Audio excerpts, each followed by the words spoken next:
I'm excited to share it with you, the second installment of our message. And I've been struggling to, I actually have the third message already planned out. And I've been tempted to go to the third installment instead of this. Because parang pakiramdam ko, this is not as exciting as the next message. Na parang sinabi ko nga kay Lord, nung isang araw, parang pakiramdam ko, sa tagal ko sa ministry, Lord, parang wala naman akong sasabihing bago. Parang there's nothing new. Pero ang sabi ng Panginoon sa akin, this may not be a new word, but this is a now word. This is a word that everybody needs right now. And I entrust God, and I entrust everything to the Lord, that God will do His work today and talk to you personally. That this simple message, i-divide ng Panginoon into 1,000 different ways, so that each and every one of you will be able to encounter Jesus like never before. Are you ready for the Word of God? Yes. Are you ready to receive God's Word? Yes. Let's open up our Bibles to Hebrews chapter 12, verse 1. If you are here for the first time, welcome po kayo. Sana po hindi ito yung una't huli, kundi ito po yung simula pa lamang ng ating matagal na pagsasama sa Panginoon. Sana magtagal tayo. Sana all nagtatagal, no? Hebrews 12 verse 1. Dami mga nagre-react dito, mga single siguro to. Hebrews 12:1. You just proved my point, bro. Hebrews 12:1. Therefore, since we are surrounded by a huge crowd of witnesses to the life of faith, let us strip off every weight that slows us down, especially the sin that so easily trips us up. And let us run with endurance the race that God has set before us. Let us run with endurance the race that God has set before us. Let us strip off every weight. Everybody say, let go, let go. Amen. Let us strip off every weight that slows us down, especially the sin that so easily trips us up. I want to call this message, second installment, Assess and Address. Assess and Address. Assess and Address. If you remember last Sunday, mga kapatid, paulit-ulit na binanggit sa atin ng Panginoon that He wants you healed and whole. Everybody say healed, and whole. Because you can be saved but bound. Pwedeng ligtas ka, pero the enemy still has control over you because of the baggages that you have that you are not willing to let go. But this series reminded us that God wanted all of us healed and whole. Ayaw ng Panginoon na nagpa-function lang tayo pero hindi tayo malaya. Gusto ng Lord magaling ang ating mga sugat, but at the same time, buo tayong humaharap sa Panginoon. I was planning to start kanina sa ibang verse, but is it as if parang the Holy Spirit liked to prompt me na balikan natin yung verse na binasa natin last Sunday, yung Hebrews 12:1.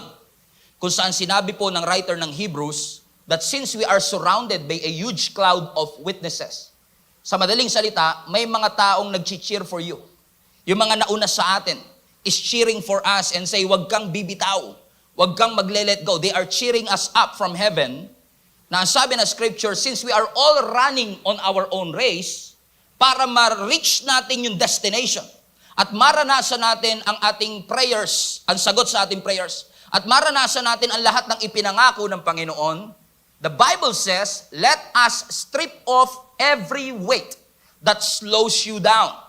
Sa Tagalog, lahat ng mga bagay na nakakapagpabagal sa iyo, iwanan mo. Hindi mo kailangang tiising dalhin habang ikaw ay hirap na hirap, trying to prove that you can. Trying to prove that you are strong.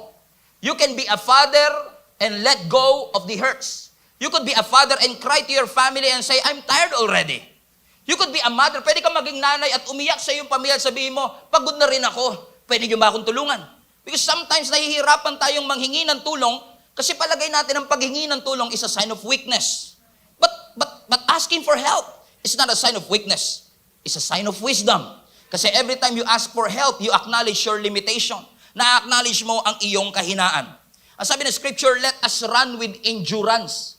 Alam kasi ng Panginoon that time will come na ikaw ay mapapagod, na ikaw ay manghihina, that you will be discouraged, na pwede kang ma-dehydrate. Pero ano sabi ng scripture? Run the race with endurance, the race that God has set before us.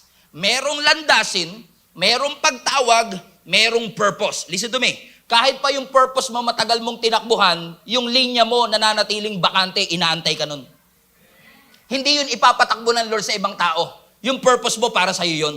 Yung purpose mo para sa akin yun. So hindi ko pwedeng takbuhan yung purpose mo at takbuhan mo yung purpose ko. Kailangan ko ano yung linya ko, doon ako mag-stick. Doon ako tumakbo. Kaya sabi ng Panginoon, let us run our own race with endurance, the race that God has set.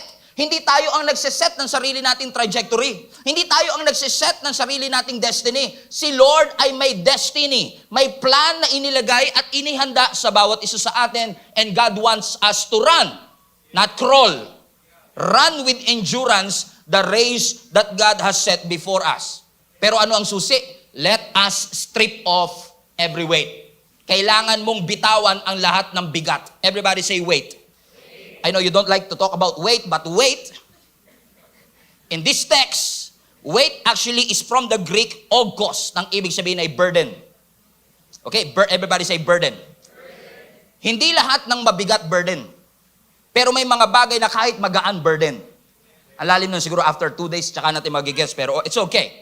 Kasi hindi naman sinasabi ng scripture na sa race natin wala na tayong dadalhin. Meron pa din. Si David nga, di ba? Nung nilabanan niya si Goliath, may bag din siya eh. Pero hindi pinabitawan ni Lord yung bag kay David. In fact, yung laman ng bag ni David, naalala niyo yung maliit niyang bag, yung pouch? Ano laman nun? Yung 5 smooth stones. Dala niya yung weapon na gagamitin niya para pabagsakin si Goliath. Hindi against ang Lord na meron kang bag. Galit lang, ang ayaw lang ng Panginoon, dala-dala mo yung bag na hindi mo dapat dinadala. So hindi naman sinasabi ng Panginoon, iwanan mo yung weapon mo. Ang sinasabi ng Panginoon, iwanan mo yung nakakapagpabagal sa'yo.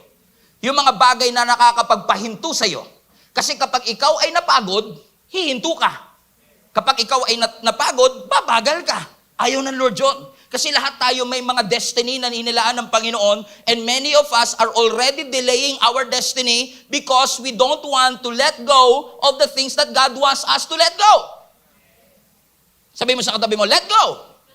Bitawan natin. Ang tawag natin dyan, unnecessary baggage. Everybody say unnecessary baggage. Ibig sabihin, mga baggage na hindi importante. Ano ibig sabihin ng unnecessary baggage? Ang unnecessary baggage is anything that is holding you back from the great things that God has for you. Ano mang bagay na humahad lang para maranasan mo ang pinakamagagandang bagay na inilaan ng Panginoon sa iyo. Ang tawag dyan, unnecessary baggage. Yan man ay worry, yan man ay concern, yan man ay sakit o heartbreak, yan man ay trauma, yan man ay daddy issues, yan man ay bitterness, yan man ay addiction, anything na humahad lang sa iyo para maranasan mo ang kabuuan ng pangako ng Diyos sa iyo. Bisyo man yan, kasalanan man yan, ang tawag po dyan, unnecessary baggage. Lahat dumadaan sa pain, but you have to process the pain. Lahat nagagalit, but you have to process and deal with your anger. Kasi lahat nagagalit, pero kapag yung anger hindi mo dinil, galit ka sa magulang mo, galit ka sa iyong mga anak, galit ka sa ex mo, galit ka sa employer mo, lahat ng galit, normal. Nakakaranas tayo lahat ng galit. Sino po sa inyo hindi nagagalit? Magpapalehans ako. Lahat nagagalit, pero you have to deal with that anger. Kasi kapag hindi mo dinil yung anger, nagiging baggage. And minsan we don't want to deal with it kasi iniisip natin, okay lang, pinatawad ko na siya. Pero nakatas ang kilay. Nakalimutan ko na yun. Pero you know deep in your heart that you did not really process that pain. And many Christians are struggling with unprocessed pain. Nasaktan ka before, tumakas ka, pero hindi ka talaga lumaya. Hindi porket tinakasan mo, pinalaya ka. Ang gusto ng Panginoon, you have to deal with it. Hindi naman necessarily na kailangan mo makipagkaibigan doon sa umabuso sa'yo, but you just have to process that pain deep in your heart at magkaroon ng puwang yung reconciliation or pagpapatawad sa iyong puso. You have to process it. O posibleng unresolved issues. Unresolved yesterday. Mga yesterday na supposedly kinakalimutan because God doesn't want you to live in the past. God wants you to remember the past, but God doesn't want you to dwell in the past. So, posibleng tayo ay may mga unresolved, unsettled issues in our lives. O posible rin naman ay mga nagpatong-patong na tampo na naging galit at galit na naging bitterness. Wala nakaka-relate yung ganun? Oo, kasi perfecto nga pala itong simbahan na to, no? Hindi tayo nagkakamali. And even sa mag-asawa, di ba? Sa mga mag-asawa, kami ni Jenny, nag-aaway din kami. Kapag kami nag-aaway, minsan, na ipagpapalit natin, akala natin forket may confrontation, may communication. Pero hindi forket may confrontation, may communication. Hindi porket nag-confront, nag-communicate. Kasi lahat ng mag-asawa nagko-confrontation, pero bihira yung nagko-communication. Communication is actually trying to listen. Where is my husband coming from? Where is my wife coming from? Pero tayo, ewan ko, napapansin nyo to. Di ba, minsan pag nag-aaway tayo, hindi pa tapos yung asawa natin, nag-iisip ka na ng ire-reply. Sige lang. Sige. Sabihin mo lang ang gusto mo sabihin. Babanata. Ito, pag binanata ko to, over na to, suko ka na kagad. So we don't really listen with an intent to understand. We listen with an intent to reply. Gusto lang natin makapag-reply. Gusto natin vengeance. Gusto natin revenge. Kaya minsan may confrontation, pero walang communication. And all of these things, kapag nagpa-piled up ito, posibleng akala mo walang silbi, akala mo walang bigat. Pero kapag dumami, it could cause a problem. Let me give you a practical example. Ilan po sa inyo ang nasa bag nyo ngayon maraming resibo na hindi nyo kailangan? Wala ka namang planong i-reimburse yan somewhere, pero you have that receipt. Kasi masyado naman siyang magaan, okay lang ilagay sa bag. Pero ang 1 kilong papel, 1 kilo pa rin yun. Nag-pile up. Dahil masyado siya, dahil pakaramdam natin weightless, dinadala na rin natin. Kaya minsan, yung sakit ng teen years, dinadala sa adult years. Yung frustration sa nakaraang relasyon, nadadala sa bagong relasyon. Yung ugali ng previous season, nadadala sa bagong season. Nagbago ng season, pero hindi nagbago ng perspective in life. Nagbago ng season, pero hindi nagbago ng outlook in life. Minsan may lumapit sa akin, ito real life talaga. Kung di ako nagkakamali, nagkaroon siya ng 7 relationships in 1 year. Sabi niya sa akin, Pastor, pare-pareho lang talaga yung mga lalaki. Mga lalaki niya, pare-pareho lang po sila. Mga manluloko talaga sila. Sabi ko, 7 relationships in 1 year. Something could be wrong. Mukhang hindi yung lalaki ang mali rito. Kasi sabi niya, pare-pareho lang sila. Pero sa 7 relationship, ang pareho lang dun ikaw. Ikaw ang common denominator doon sa 7 na yon. Akala kasi niya, porket lumipat siya ng relationship, na-address yung issue. Ang hindi niya alam, dinala niya yung baggage ng first boyfriend, tapos yung baggage ng first and second boyfriend, dinala niya sa third boyfriend, tapos yung baggage ng first and 2 and third, dinala niya sa fourth and fifth, kaya pinakakawawa yung pampito. Sabi mo sa katabi mo, parang ikaw topic ni Pastor ngayon. Dinadala natin yung patterns, yung behavior, yung mga nakaraang patterns natin into the new season na madalas resulta na nakaraan. Ang tawag natin dyan, symbolically, that is baggage. Anything that hinders you to live a life of obedience is actually a baggage. Now, let me say this to you. Hindi po ako nagmamarunong. Gusto ko lang sabihin, lahat naman may baggage. Lahat kasi tayo may mga events and moments in our life na naka-apekto sa atin. And even our decision-making, our thought patterns ngayon ay resulta ng mga history natin. We cannot take that for granted. Nakaka-apekto talaga ang upbringing natin, pagpapalaki sa atin, at mga experiences natin in the past sa mga decisions natin today. But unfortunately, these past experiences are not just affecting your decisions in life, but it is also affecting the direction of your life. Whether you acknowledge it or not. That's why it's very important for us to assess before we address. What are those things in my bag na hindi ko talaga kailangan na dinadala ko? Ito ba ay bitterness, trauma? So let me just ask you a question. Have you taken time to analyze what you're really carrying right now? Kabisado mo ba talaga ang lahat ng laman ng bag mo today? At ang lahat ba ng laman ng bag mo today makakatulong talaga sa pagpunta mo sa church? O naniguro ka, sabi mo, sige, dadaling ko to in case. that is adding weight for you in order for you to be effective in the call of God. No wonder, maraming Christians ang pagod, weak, and ineffective. Kaya sabi ni Jesus Christ sa Matthew chapter 11 verse 28, "Come to me, all of you who are weary and heavy laden." Ano sabi siya? "Who carry heavy burdens, and I will give you rest. Take my yoke upon you. Let me teach you, because I am humble and gentle at heart, and you will find rest." Everybody say rest.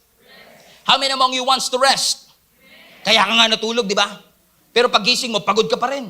Because sleep doesn't guarantee rest. Vacation doesn't guarantee rest. Lalo kung ikaw nanlilibre. Hindi ka talaga makakapagpahinga. Amen? Bakit? Ang sinasabi ng Panginoon sa atin, tayo ay magpahinga sa ating Panginoon. Masin nyo mga kapatid, God is really concerned about your soul. And He wants to address your soul issue, not just your sleep issue. Ang gusto i-address ng Lord, hindi lang yung makatulog ka, kundi ang gusto ng Lord, yung ikaw ay makapagpahinga.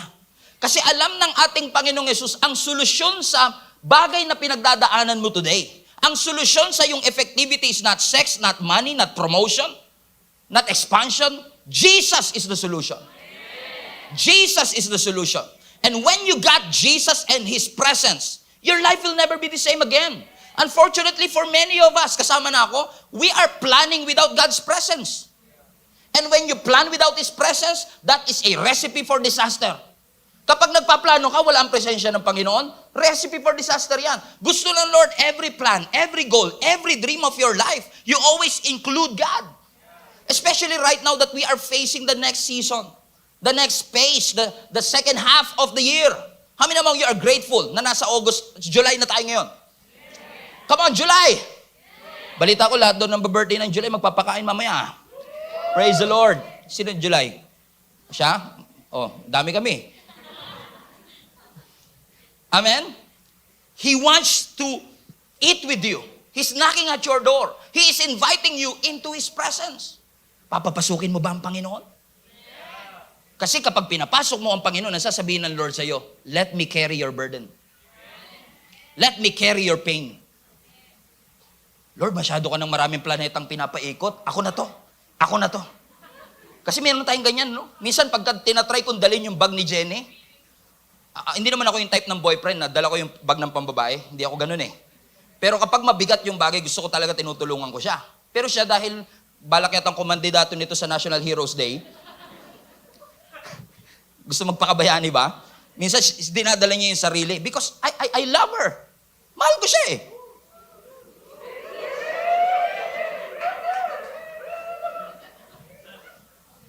Mahal ko siya. Ayoko siyang nahihirapan. Kasi it hurts me to see her suffering. And listen to me, mga kinikilig dyan na mga single pero wala naman jowa. And listen to me, every time God looks at you and you are trying to pretend that you are okay, but actually you're suffering, He's hurt. Nasasaktan ng Panginoon na nakikita ka nagsasuffer. Gusto ka naman niyang tulungan, ayaw mo magpatulong. Iniimbitahan ka niya sa kanyang presensya, gusto mo magsulo. Isolation is a recipe for disaster once again. Ang temptation malakas when you isolate yourself. That's why He is inviting you, "Come to me." Naalala niyo yung parable of the great banquet kung saan yung master naghanda siya ng matinding piging at nag-invite siya sa kanyang tahanan? Maraming invited pero marami ding nag-excuse nung huli na. May mga kilala ba kayong ganon? Pag invitation, pupunta daw. Pero pagdating ng actual, reschedule, rain check, may kilala kayo, may ganon, right? Something came up. Ganon na nangyari. Ang sabi ng scripture, yung master, nag-create siya ng isang matinding celebration, naghanda siya. Nung pagdating ng araw ng piging o ng araw ng great celebration, pinatawag niya lahat ng mga invited. Pero lahat sila nagkanya-kanyang excuse. Yung isa sabi niya, nakabili po ako ng lupa. Hindi po ako makakapunta. Kailangan ko po i-check.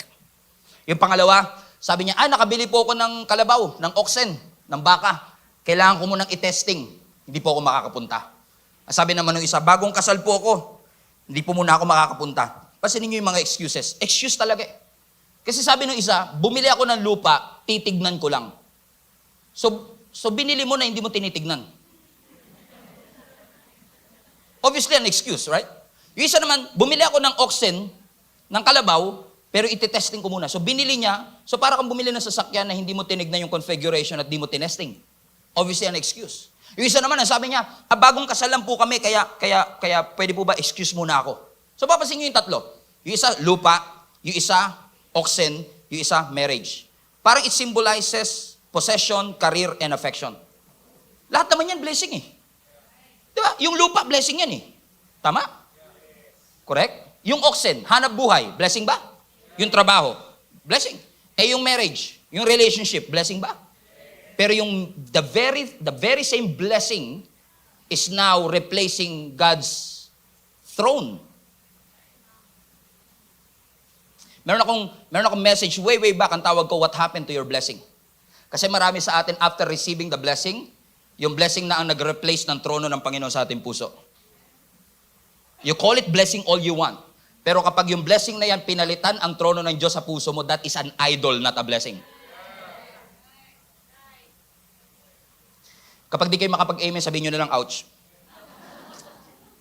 Amen? Because there are so many blessings in our lives that competes the place of God in us. Do you still remember nung mga panahon wala kang trabaho and you are crying your heart out sa Panginoon, Lord, bigyan mo ako ng trabaho. Lord, bigyan mo ako ng trabaho. Lord, bigyan mo ako ng trabaho. Nung binigyan tayo ng trabaho ng Lord, Liga, basa tayo ng Bible, pray tayo, attend tayo Bible study, come to church. Masyado akong busy for that. Now, listen, I'm not saying na huwag kayo magtrabaho. I'm not saying na mag-resign kayo sa trabaho just to serve the Lord. Hindi nyo kailangan mamili sa dalawa, trabaho o Jesus. Bakit mo kailangan mamili kung pwede mo naman pagtagumpayan pareho? Correct? Correct? Correct? Kasi ang totoo lang mga kapatid, kahit ikaw ay engineer, architect, you are not a full-time architect. You are a full-time Christian but a part-time architect. Yun ang totoo. Kasi bawat church, bawat offices natin is a mission field. At kung yan ay mission field, you are that missionary na dinadala ng Panginoon. So sabi na isa, hindi po ako makakapunta, in essence, sinasabi nila, we want to but we cannot. Ini-invite sila sa presence ng Master, ayaw nila. In essence, they are trying to trade the eternal things for temporal things. Lagi ko ito sinasabi, wag na wag niyong ipagpapalit ang gusto niyo talaga sa gusto niyo lang ngayon.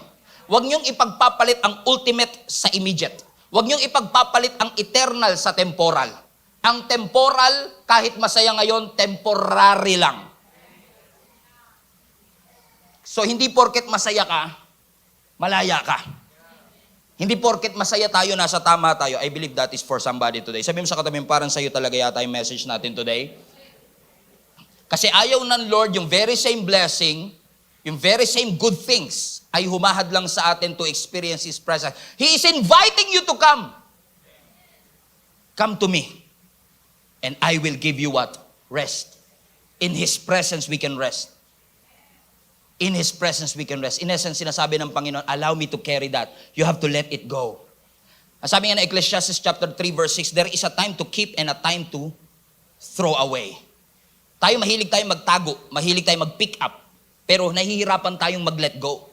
Nagiging spiritual hoarders tayo. Kuha lang tayo ng kuha, display lang tayo ng display, but we are having a hard time trying to let it go. Na parang hindi natin mabitawan yung bagay na pinapabitawan ng ating Panginoon. And that is becoming a bandage to all of us.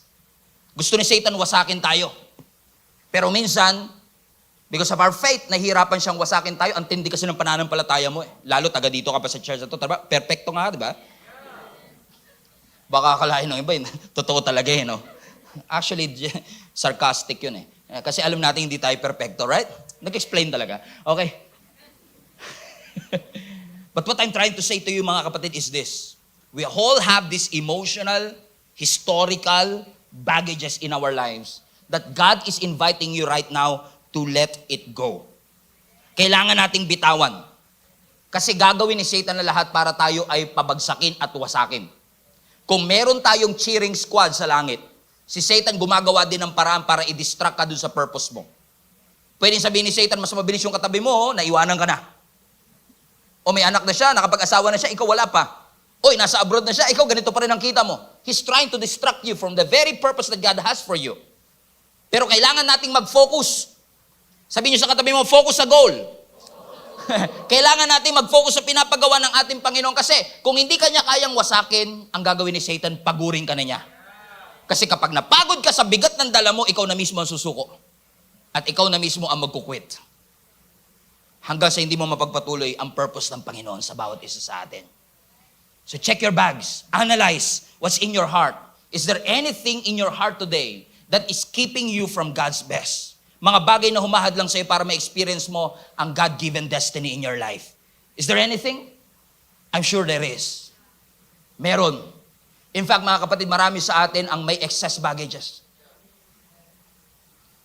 Dahil nakasanayan na natin yung mabigat, sanay na tayo sa ganitong buhay, akala natin ito ang normal. Hindi porket nakasanayan natin yun ang plano ng Panginoon sa atin. Pinapalet go nga ng Panginoon sa'yo para maranasan mo yung peace, para maranasan mo yung joy, para maranasan mo yung effortless journey with Jesus Christ. Kaya sabi ng Lord, let it go. Pero sometimes masyado na tayong sanay. Nararanasan nyo ba minsan yun, mga kapatid, na pag umuwi kayo, tapos masyado magaang yung bag mo, sabi, parang may mali. Parang may naiwan ako. Dahil masyado kang sanay sa bigat, alam mo kung may kulang. Ballpen lang yun. Pero nahalata mo. May kulang ah. Ballpen. Ganun ka. Because you're so used to it. Nasanay. Lalo, alam nyo, these days, no? These days, kami ni Jenny, we've been traveling a lot these days because of the mission stations that we are going through. And nung una, laging kapos yung nadadala kong damit. Kasi, alam nyo yun, yung parang laging kapos yung nadadala ko. Nakakalimutan ko yung mga ganito, nakakalimutan ko yung ganyan. Hanggang sa nasanay ka na nasanay, ngayon naman ang problema namin, o at least ako, is yung overpack. Yung nagdadala ka ng bagay na, alam mong hindi mo kailangan, pero just in case. May mga ganun ba sa inyo? O parang ako lang yung normal dito, no? Okay, maybe nagta-travel ka man sa bus, sa tricycle, di ba? Yung mga bag nyo ngayon, hindi lahat ng laman ng bag nyo ngayon kailangan nyo today. Pero just in case, nagdala ka ng ballpen. Just in case, dinala mo yung resibo. Just in case, dinala mo yung membership card. Just in case, dinala mo siya. So that's the issue. We tend to overpack things. Ang problema is that walang problema sa magdala ka ng excess kasi nga iniisip mo para ito sa kung sakali mang kailanganin. Pero kapag nagta-travel ka, especially sa ating bansa, no, sa airport natin, mahigpit talaga sila sa baggage today. Talagang tinitimbang nila yan kasi kung di po ninyo alam, ang allowed lang na dalhin mo sa loob ng eroplano is 7 kilos. Pag sumobra ka doon, magbabayad ka ng excess baggage. Pero hindi naman ibig sabihin hanggang 7 kilos lang ang pwede mo dalhin. Pwede ka magdala ng 20 kilos, 38 kilos, pero hindi mo dadalhin sa loob ng airplane. Ilalagay mo sa compartment, i-declare mo yon, mabigat yung dala ko, take care of it. Pag sobra, kailangan mo magbayad. Bakit? Ba't naglalagay ang mga airlines ng limitation? Kasi they are not just measuring the weight of us individuals. They are measuring the weight of the entire aircraft for our safety. Pero ito matindi, ako lang yata to, baka kayo kasi masyado kayong perfect, no? Pero ako madalas, especially these days, no, alam kong 7 kilos lang ang allowed, may timbangan pa nga kami sa bahay. Pag pinako pa na yan, alam mo yung bag mo talagang pipipiin mo ng gano'n, pagkakasyain mo lahat.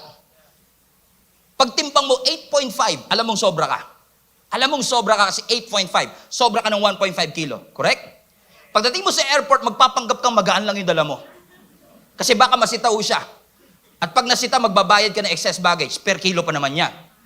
Correct? Mahal yan eh. Alam yan, mahal yan. So magpapanggap kami ngayon na okay lang, magaan lang itong dala namin. Pagdating sa check-in counter, titimbangin siya. Pag tinimbang ng 8.5 kilo, ako pa magagalit niyan. Wala ba kayong konsiderasyon? 1.5 kilo na lang naman yan, hindi naman yan ikakabagsak na aeroplano. Minsan tayo pa yung napoprostrate, wala naman silang kanala. Ikaw naman yung nag-pack nun in the first place. Ikaw ang namili kung ano yung magiging laman ng bag mo. At dahil naglagay ka ng excess baggage, you have to pay the price. Pero sometimes, ayaw nating magbayad, gusto nating dalhin.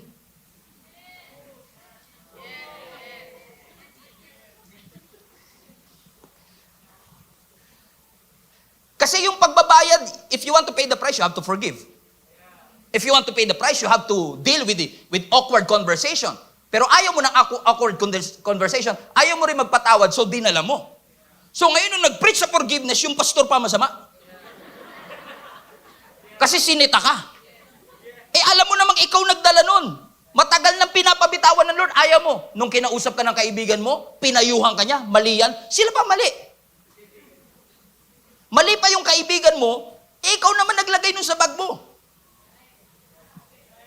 O tamo, galit na kayo kagad? Nagkikis ba yung sinasabi ko mga kapatid? Mahirap yan.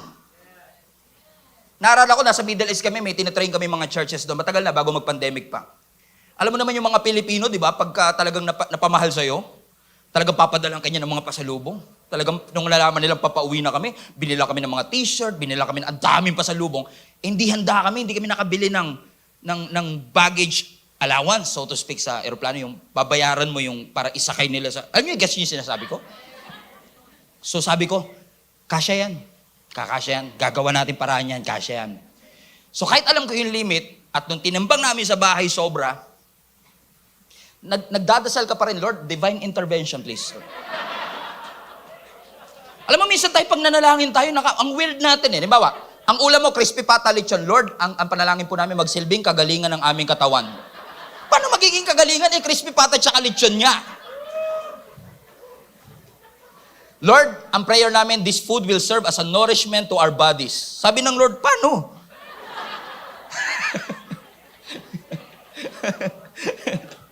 Guilty lahat eh, no? So sabi ko, pagkakasyahin yan. So meron kang hand carry baggage, alam mong sobra na agad. Pagdating pa lang namin sa gate, ito palang Hamad International Airport sa may Qatar. Pintuan pala may timbangan na. So tinimbang, obviously sobra.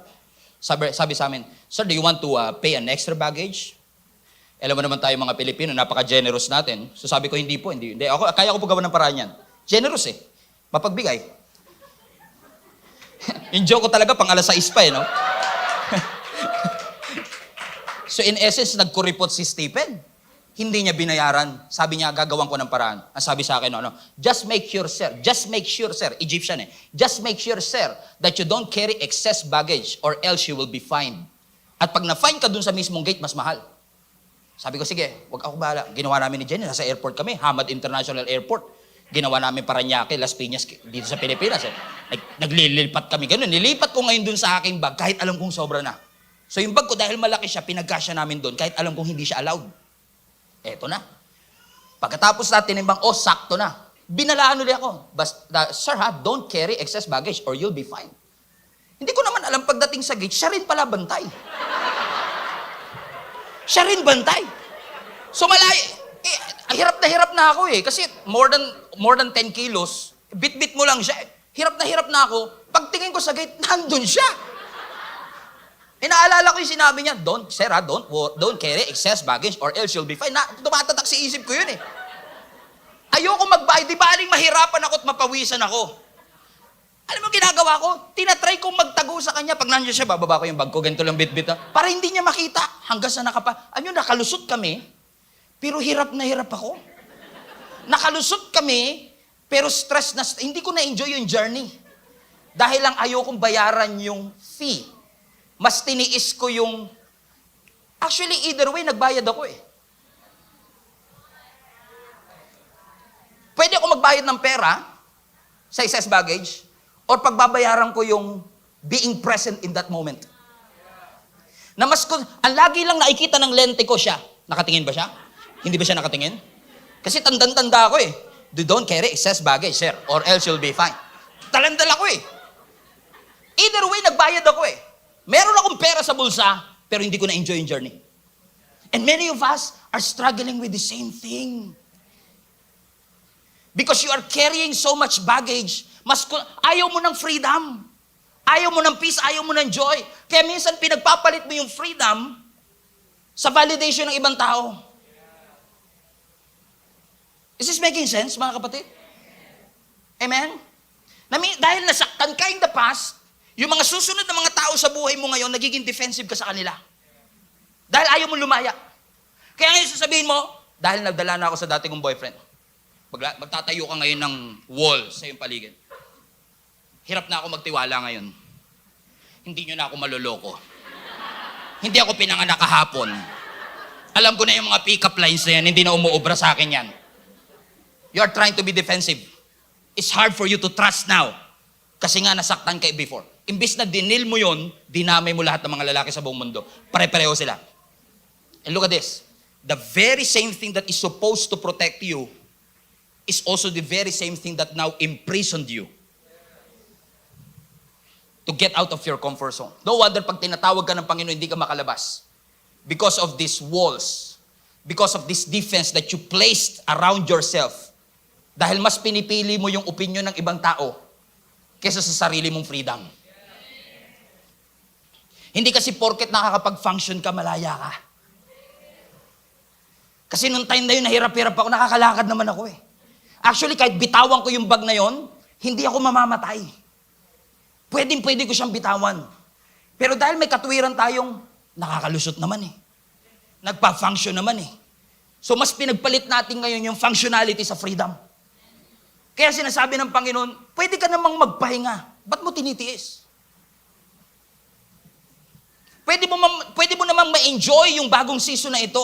Ba't daladala mo pa rin yung sakit na nakaraan? Ba't dinadala mo yung sakit ng nakaraan sa ligaya ng kasalukuyan? Kaya tuloy, lahat damay-damay na. Pag pinagbuksan ka ng bago mong boyfriend, ako, alam ko na yung mga style na ganyan. Dahil ginawa sa'yo before.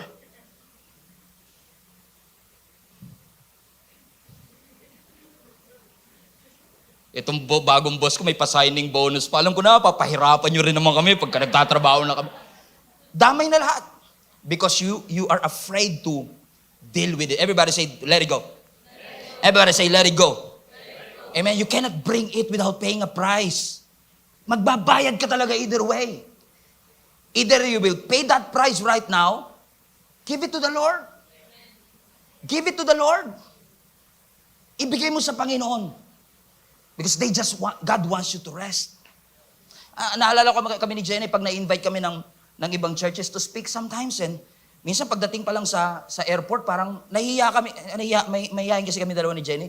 Yung parang gusto namin, yung bagay namin, kami lang nagdadala. Minsan talaga, because of some churches have great hospitality, na minsan makasalubong ka pa lang nila, talagang kukunin na kagad nila yung bagay. Minsan, ako na po dyan, pastor. Ako na po. May kilala kayong ganyan? Na ikaw naman hiyang-hiya kang ipadala, pero ang gusto lang naman nila sabihin, ito po kasi yung responsibility ko eh. Ito po yung trabaho ko eh. Minsan yung trabaho nila, ginagawa natin. Na sinasabi ng Lord, cast all your cares before me. Binigay mo 50% lang. Sabi ng Lord, trabaho ko yan. Hindi mo trabaho i-carry lahat ng burdens na yan. Nakakapagbabagal sa'yo. Ang gusto lang ng Lord sa'yo to focus on what God has for you and what God has for your life. Minsan mas gusto natin, marami tayong dala. Sabi nga ng Lord, less is more.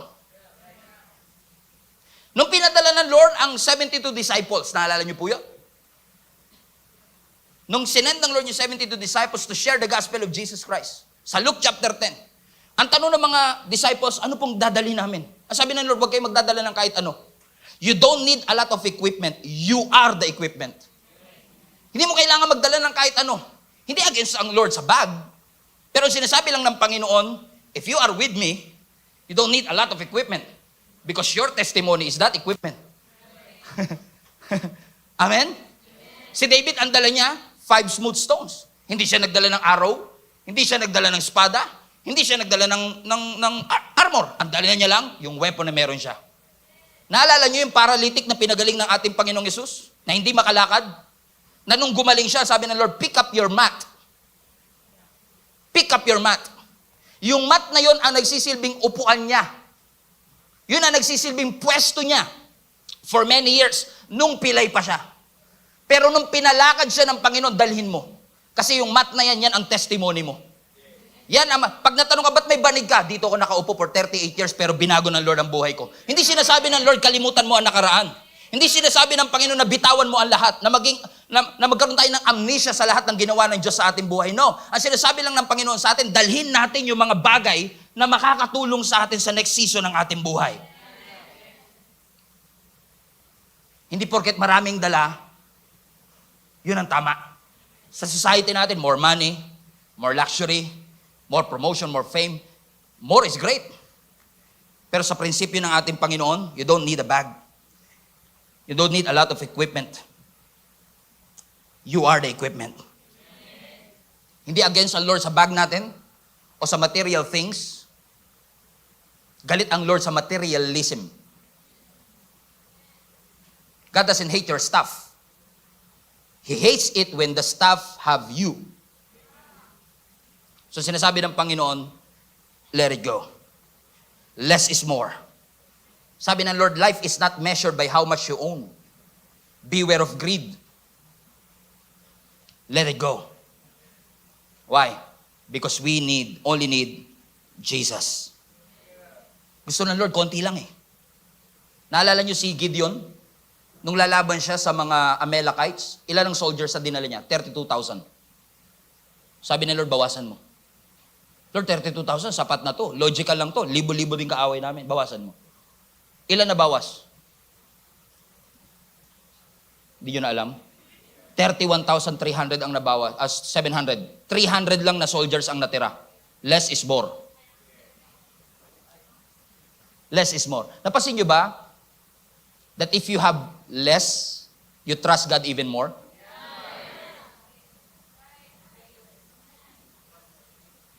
That's why it's very important to obey the principles of the Lord. Kasi meantime, just in case. You cannot trust God with that. But if you have less, you trust God even more. Naalala mo na yung sweldo mo, alam mong hindi aabot sa akin sena, talagang grabe prayer mo eh. Sino sa inyo yung makakita ka lang na naka-orange, nako, puputulan tayo. Hindi, naka-orange lang po. Lahat na naka-orange, Meralco tingin mo eh. Puputulan ka eh. But if you have less, you trust God even more. Sabi nga ni Charles Spurgeon, you cannot win this battle weighted. Sa Tagalog, hindi ka mananalo kung lagi kang kargado. So check your bag. Tignan mo, ano laman ng bag mo.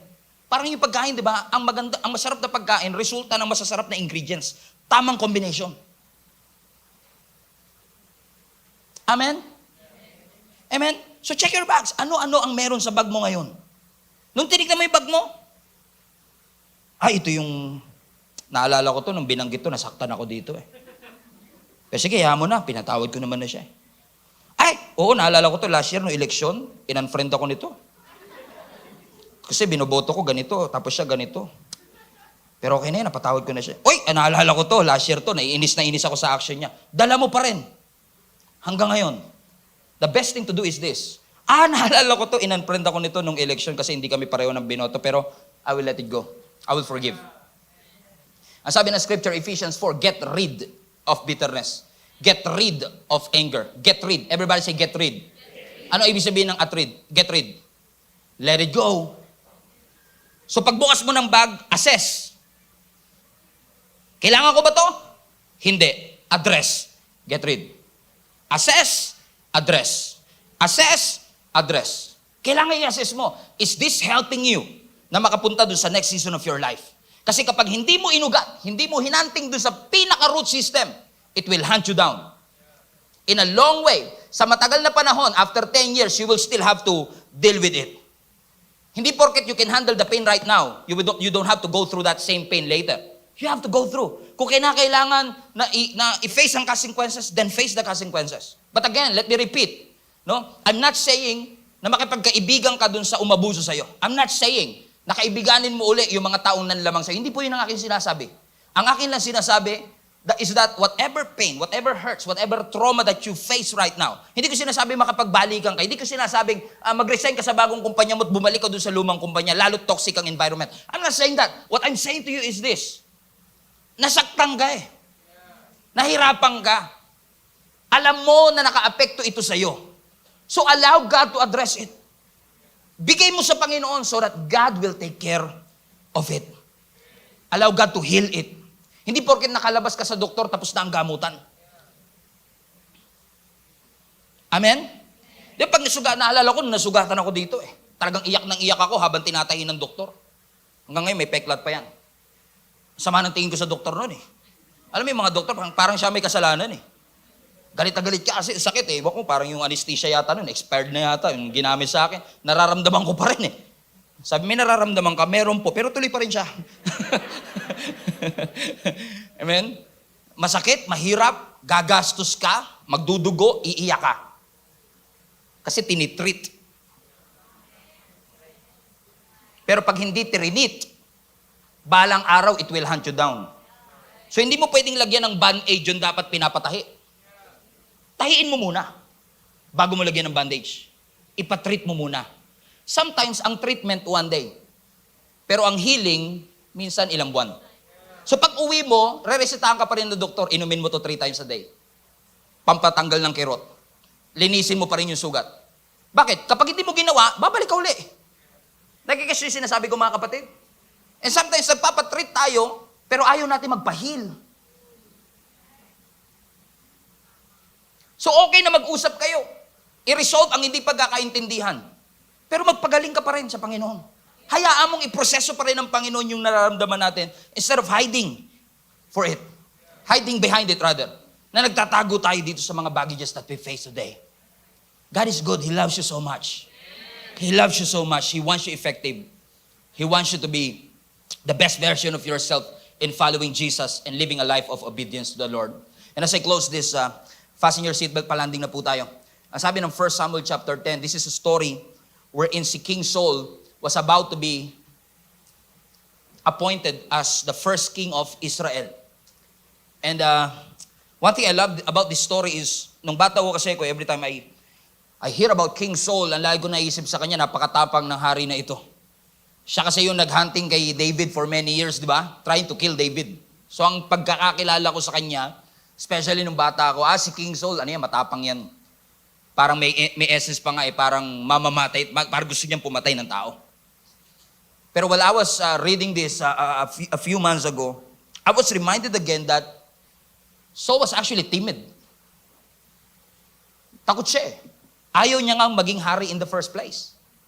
Kasi ang sabi ng scripture, ang mga Israelites, nagpe-pray sila sa Panginoon na bigyan sila ng earthly king kahit meron silang heavenly king. Nainggit kasi sila sa ibang kingdom, yung ibang kingdom may hari. Sila wala. So sabi nila sa Lord, Lord, bigyan mo rin kami ng hari. Parang in essence, kung ako si Lord, sabihin ko, hindi pa ba ako sapat? Kapalit ba ako? Hindi naman against ang Lord sa human king. Pero yung kanilang pag-demand sa human king is a sign that they don't trust their heavenly king to provide for them. Pero ang Diyos mabuti pa rin and gracious, binigyan sila ng king. Sino ang binigay sa kanila? Si King Saul. So ngayon, pinatawag ni Samuel ang buong nation of Israel sa plaza, sa may Luneta Grandstand. Sabi niya, magkakaroon ng inauguration service para sa ating pinakaunang hari na si King Saul. Umating kayo lahat. Nag-atinan tayo lahat. In-invite natin yung friends and family natin. Nung nasa stage na sila, so Samuel brought all the tribes of Israel before the Lord, and the tribe of Benjamin was chosen by Lot. Then he brought each family of the tribe of Benjamin before the Lord, and the family of Matrites, family of Matrites was chosen. Watch this. And finally, Saul, son of Kish, was chosen among them. But when they looked for him, he had disappeared. Pause. So na pinapakilala na, ladies and gentlemen, the first king of Israel, King Saul. Palakpakan lang. Woo! Walang pumapanig sa stage. Asan yung hari natin? He disappeared. Parang nagkaroon siya ng cold feet. Parang ayaw niya na magpakasal. Ayaw niya na pumunta. Nagtago siya. Ngayon, tinanong ng mga tao ang Panginoon. Verse 22. So they asked the Lord, where is he? Ang sabi ng Lord sa kanila, he is hiding among the baggage. Nagtatago siya sa bagahe. Gusto niyang takasan. Dahil sa kanyang takot to get out of his comfort zone at i-lead ang buong nation of Israel sa bagong season ng kanilang bansa. Mas pinili niyang magtago sa kanyang baggage kesa humarap sa kanila tulungan ang buong nation of Israel. Ano nangyari? Last verse, verse 23. Nung nakita siya, they found him and brought him out, and he stood head and shoulders above anyone else. What does it mean? Nung tumayo si King Saul, so una, hinanap muna nila. Pangalawa, nilabas nila. They assess and they address. They found him, bring him out, at nung nilabas si King Saul, ay totoo naman pala talaga. Napakatangkad. He stood head and shoulders above them. Hindi lang siya ang pinakamatangkad. Ang sabi din ng scripture, siya ang pinakagwapo in all of Israel. At pag sinabi ng Bible na gwapo ka, sure yan. Hinahanap ko nga yung Stephen sa Acts, parang walang sinabi. Ang sabi lang, martir eh. Hindi sinabing pogi eh. Amen? He stood head and shoulders. Alam nyo mga kapatid, when I was reading this, alam ko na si King Saul at this point ay nagtago sa literal na bagahe, luggage. Pero I believe this is symbolic sa ating pinag-aaralan today. That some of us, instead of getting out of our comfort zones, we are trying to hide behind our baggages. Nagtatago tayo dun sa ating past. Nagtatago tayo dun kasi dun tayo comfortable. As long as kinukwento natin sa ating mga bagong kaibigan ang lahat ng ginawa sa atin ng mga taong nakasakit sa atin before, comfortable tayo kahit paulit-ulit yung ipakwento sa akin. This is my comfort zone. I love telling these stories of how they hurt me and how they have offended me. I feel strengthened, I feel energized every time I talk to this story. Nakahanap ka na ng comfort. Ginamit mo yung hurts and pain bilang iyong face shield, bilang iyong facade. Na sinasabi ng Panginoon, you don't have to wear that mask. You don't have to wear that mask. You have to, don't stop hiding behind that baggage. Stop hiding behind that trauma and that pain. Stop hiding behind that hurt. You cannot step out of your comfort zone. You cannot step out on what God has for you because you're always hiding in that baggage. Pasinin nyo, si King Saul anointed. Si King Saul ordained na. Pero hindi siya makalabas because of fear.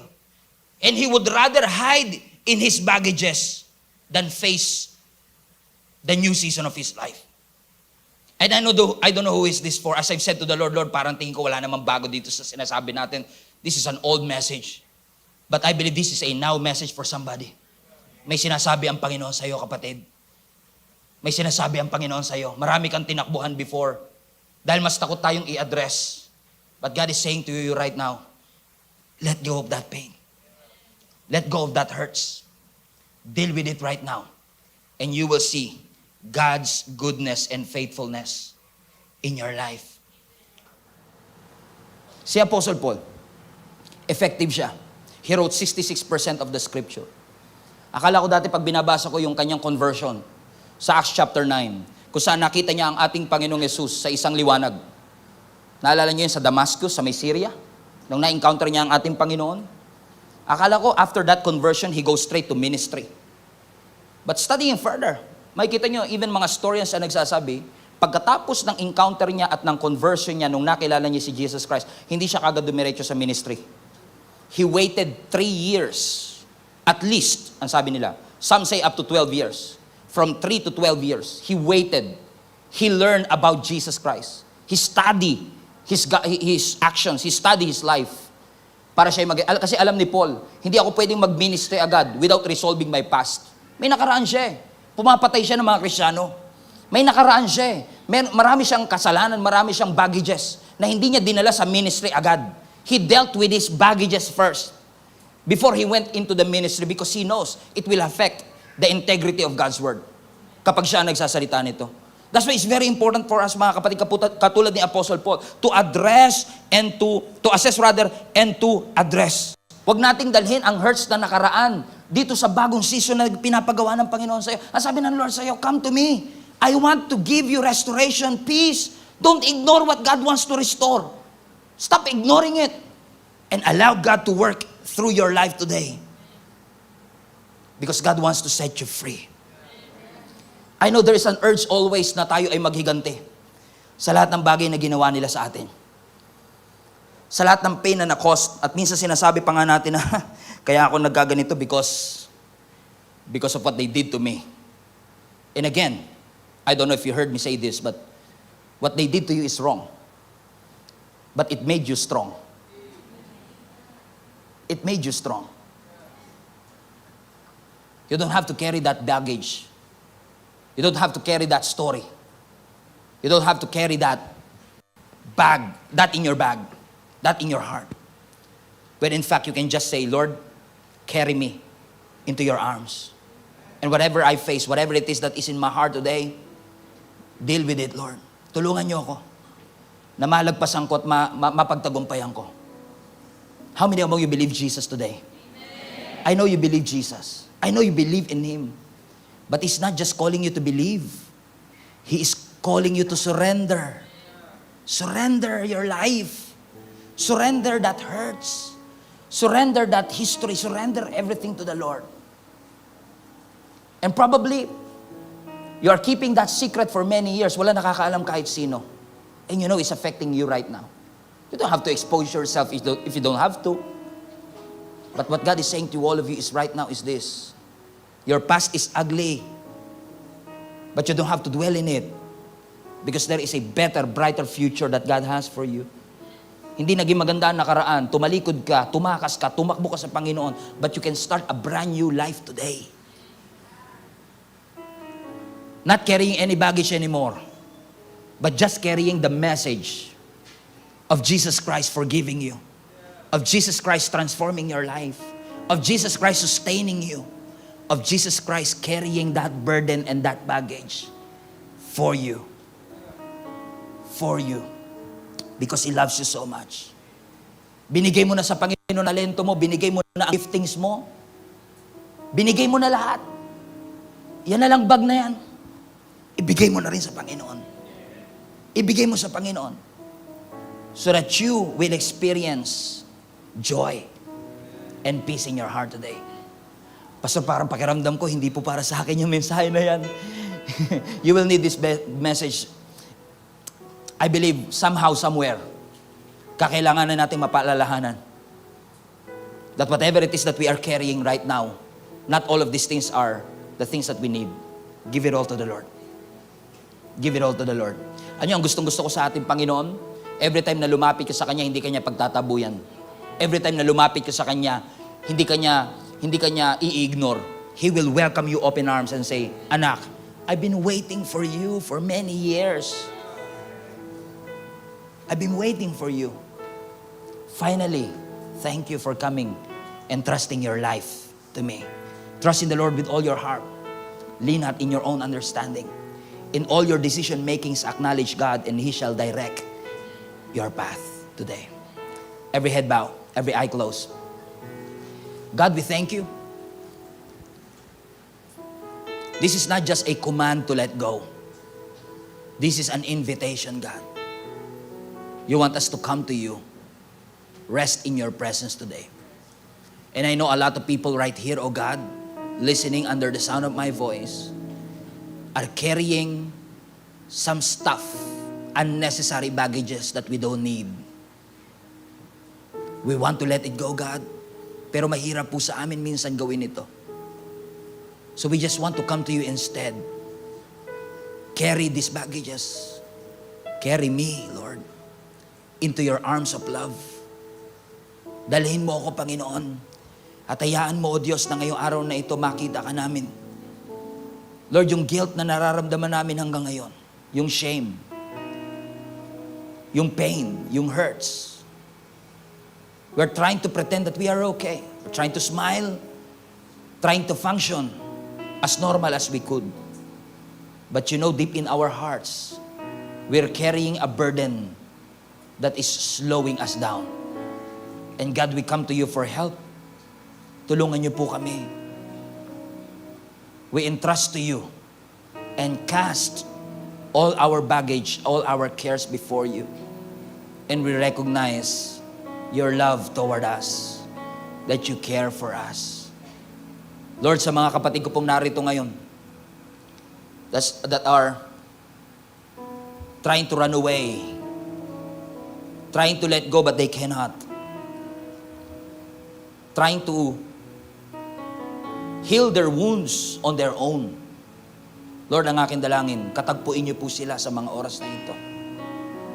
Kapatid, it's now between you and the Lord, and He wants you to come to Him. Rest in His presence. God wants to minister into your heart today. He doesn't just want to treat it, He wants to heal your soul. He wants to address your soul today. He wants to address not just your history, but also remind you of your destiny. Come to Jesus, as broken as you are. Cry out to the Lord and say, God, I need you in my life. Kailangan po kita, Panginoon. Ikaw lamang ang kailangan ng aking buhay. We want to be in your presence. We want to dwell in you and in you alone. Praise Jesus. Just come to the Lord right now. Come to Him. Allow God to minister to you today. In Jesus' name. In Jesus' name. Come to the Lord and say, God, I entrust everything. Pagod na po kami, Panginoon, to bring all of this stuff with us. Trying to portray an image that we have it all together. But right now, we want to be honest to you and say, Lord, without you, we are nothing. Without you, we cannot. But here we are today, coming to you openly and allowing you to be in our lives. We surrender everything to you right now. Right now, Lord God. Right now, Jesus. Right now. Sige kapatid. Just talk to your God right now and say, Lord, I surrender these things to you. I assess that I'm carrying something that I should not have been carrying. But I want Jesus, you, to come and fill me. Come, Lord, and be with me. Jesus. Jesus. Lord, we love you and we thank you, Holy Spirit, for coming with us. Salamat po. Alam namin, Panginoon, na marami kang kinausap sa amin today. Alam namin, O God, that you are dealing us, O God, individually. And allowing us, Lord God, to encounter you, Jesus, like never before. So, Lord, once again, kung kami man ay lagi nag-ooperate in our ego, in our pride, forgive us, God. Allow us to have the humility to accept and acknowledge we are nothing without you, God. You are worthy, worthy, worthy, worthy. You deserve the praises. You deserve the worship. You deserve, oh God, all the praise and thanksgiving for all the things that you have done in our lives. You are worthy. Salamat, Panginoon. Everybody say, thank you, Jesus. Thank you, Lord. How many among you are grateful for God today? Just worship the Lord right now and say, Lord, I'm grateful for all the things that you have done in my life. You are amazing. We acknowledge you. You are worthy. Let's just sing this one song. One last. Jesus, you deserve the praise. Worthy is your name. Ngayon pa lang, Panginoon, pinapasalamatan ka na po namin sa katagumpayan at kalayaan na iyong binibigay. Alam ko, Panginoon, that freedom is a process. Allow us to go through the process of getting free, O God. Being free, O God, every single day of our lives. Unti-unti mong tanggalin ang lahat ng mga bagay na nakakapagpabigat sa amin, O God. And allow us, Lord God, to be healed and whole in Jesus' name. We acknowledge you in this place. We honor you. In Jesus' name we pray. Everybody shout, Amen. Amen. Praise Jesus. Hello, Global Family. You made it this far. Once again, marami pong salamat for tuning in. And I pray na yung salita pong ating napakinggan ay makapagbigay po ng conviction at malalim na revelation sa inyong puso upang mai-apply po natin sa ating buhay so that transformation will happen in our life. If this ministry have been a blessing into your life, I want to encourage you to share this video to some people that you know na maaaring nangangailangan din katulad mo ng mensaheng ito. In fact, I want to take it a little bit further, mga kapatid, and invite you to partner with us. If this video, if this ministry have been a blessing to you, I know in the future, it will be a blessing to somebody else as well. That's why if you want to partner with us financially, para maipagpatuloy po natin